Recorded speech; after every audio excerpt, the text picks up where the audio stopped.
everybody. Hi. It's Valentine's Day. Yay. Happy Valentine's. Thank you, sweetheart. We're in Charleston, South Carolina, and this is the city. It's so classic. It is so beautiful. Oh, you've got to put this on your bucket list. Lots of interesting places. We're going to show you a mansion or two and some other surprising A things. plantation or two. Yes. We're trying to make it to 11 different sites today, so we'll run just as fast as we can. It's going to be fun. Stay with us. Bye. Charleston exudes the southern charm you hear so much about.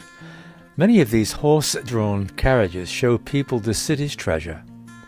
With everything we wanted to see so close by, we chose to walk. Rob was curious as to why there were no horse droppings on the road. Then we spotted these bags under the horse's tail. The city was filled with churches, and even a synagogue, which was founded in 1749. We chose 2 out of so many to look inside. One was St. Michael's Anglican. Built in 1761, it's the oldest church building in Charleston. Both Robert E. Lee and George Washington worshipped here, though not at the same time. Its entrance held several memorials.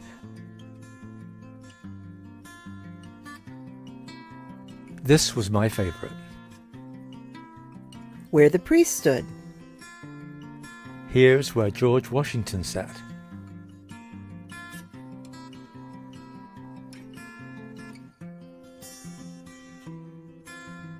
There is something about standing in a place where God has been worshipped for hundreds of years.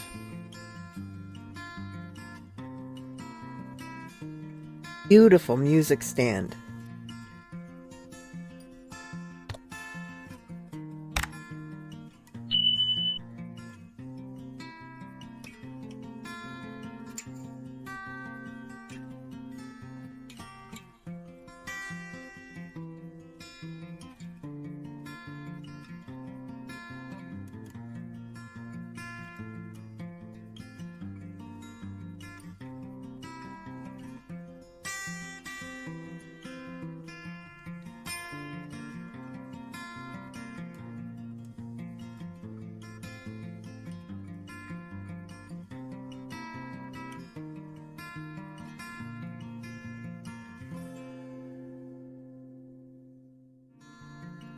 I love how the old gas lights still work.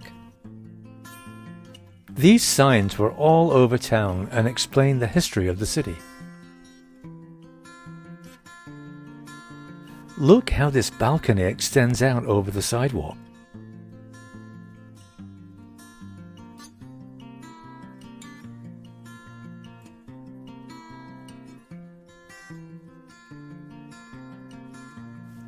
The Museum Mile is where so many historical places are.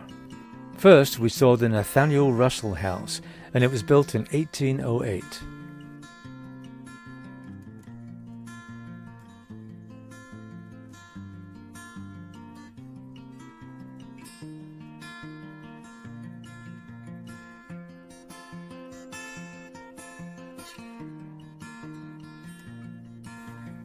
This is so old. It doesn't look like much until you get closer.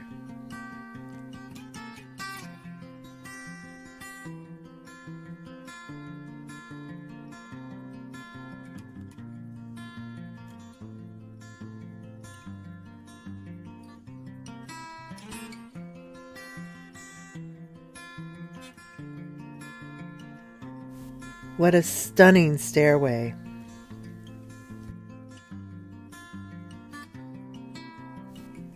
We were told that one reason the colors were so bright was because guests saw them by candlelight.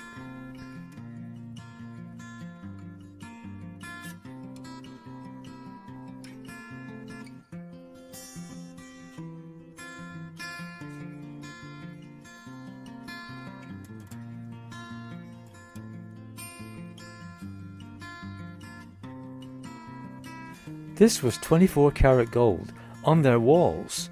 Such opulence. This box held all the funds raised by the women's charitable organizations and was the responsibility of one of the single ladies. See, in those days, if a woman married, everything she had transferred to her husband. This was considered antique-looking when it was installed. The kitchen and entry were downstairs. The area where guests were entertained were upstairs. The reason why is they could open up the windows and get a cool breeze on those muggy southern nights.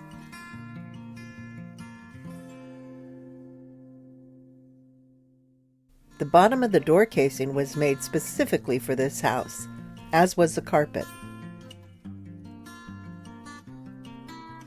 It's an interesting way to hide a bedpan.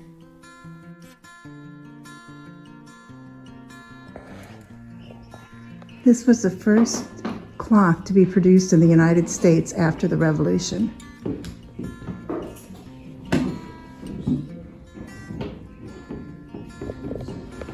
So that was the Nathaniel Russell House. Quite remarkable.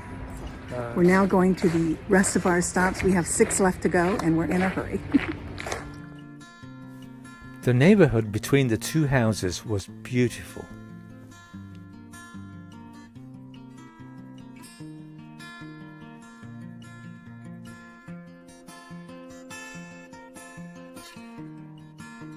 The Hayward Washington House was just around the corner, and it was built in 1772. What a difference 40 years in design makes. The Hayward Washington House was named after the owner and the fact that George Washington once stayed here. They still had the carriage step out front. This bookcase was made about 1780, and the reason it's so tall is because the rooms were made taller so that it would be cooler in the room as heat rises. This was called a warming pot to keep tea or soup warm and be a nightlight. They believe it was made in Wedgwood in the late 1700s.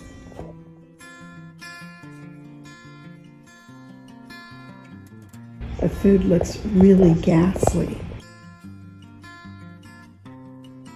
But this was interesting. I didn't know what those cases were in the last house, but they're for silverware. And the sideboard has locks on it because sugar was so expensive that you locked it up.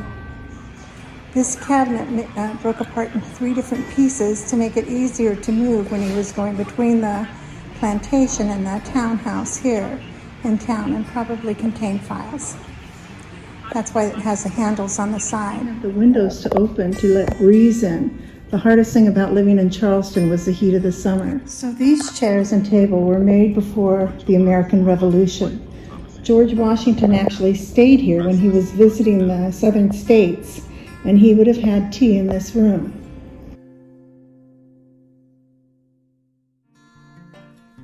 This is Thomas Hayward, who owned the house.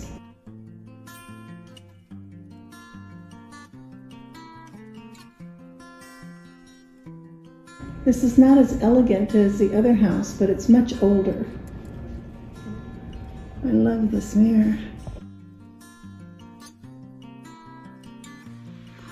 Walls here in this room were painted this color because this was the color of Mount Vernon, and George Washington stayed here and they wanted to make him feel comfortable, so they painted the walls the same color. And this bed was actually owned by Thomas Hayward. These are the cabins that once housed forced laborers. A total of 17 people were needed to run the domestic duties of the house, which included cooking, cleaning, and general maintenance of the house and grounds. Nathaniel Hayward had a total of 2,000 slaves working on his plantation and his home in Charleston. For all its grandeur, the inhumanity of the times was clearly evident. Who would have thought that rats' nests were such archaeological treasures? Pause the video to read this. It's well worth your time. So this would have been the kitchen. I don't know who wants to eat a whole cow head or a whole turtle. But as we learned before, the smaller ovens were for the bread, and the large hearth was for the cooking of the main meal. Your preparation tables were used to prepare food, and when they were done, they could sit and eat at them.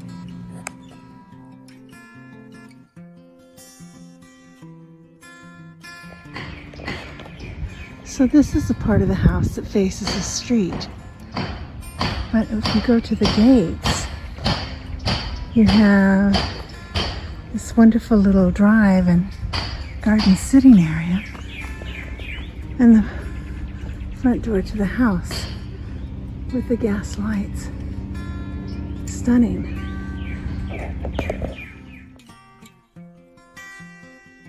Totally fascinated by the gas lights. Okay, so here's the funky little cafe called the Brown Dog Deli, and we're in the backyard. As you can see, it's kind of tropical, it's kind of funky, but it's cool. Here's the rest of it. Brown Dog Deli, Charleston, Broad Street, if you're interested. The Gulaguchi, descendants of original slaves, are all over the South. In fact, Black Cultural Heritage Tours offer a 6-day tour from Charleston to Savannah that explores this culture. They hand make these beautiful baskets from sweetgrass.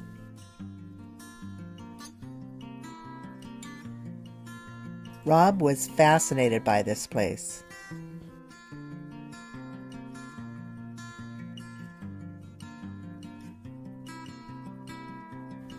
The street leading up to the city market held all the designer stores.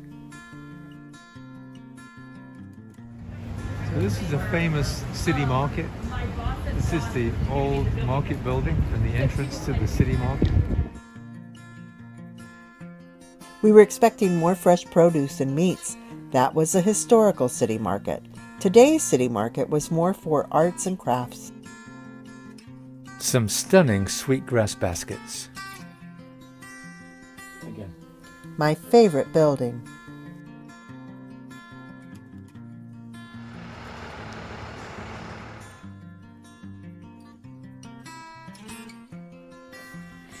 We wanted to see the Dock Street Theatre.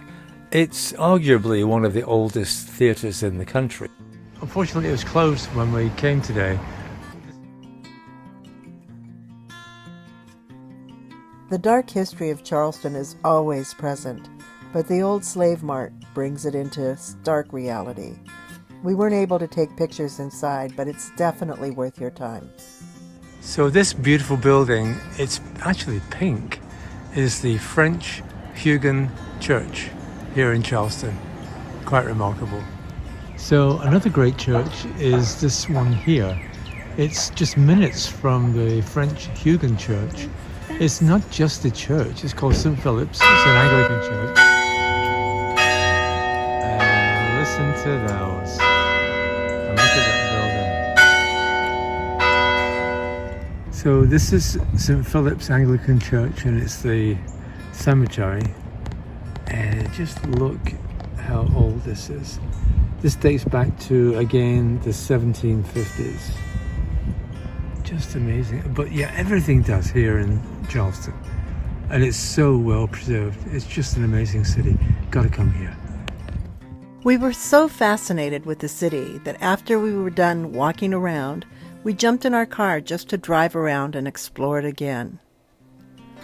Some of these old balconies are actually called sleeping porches.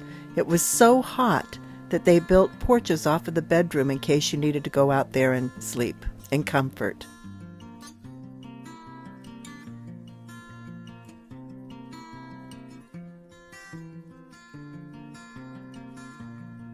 We got here about half an hour before closing, so we could only take the Botanical Gardens tour.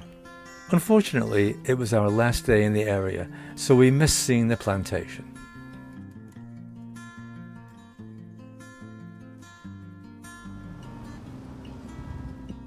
Hey, thanks for watching, and if you like our videos, please press the subscribe button.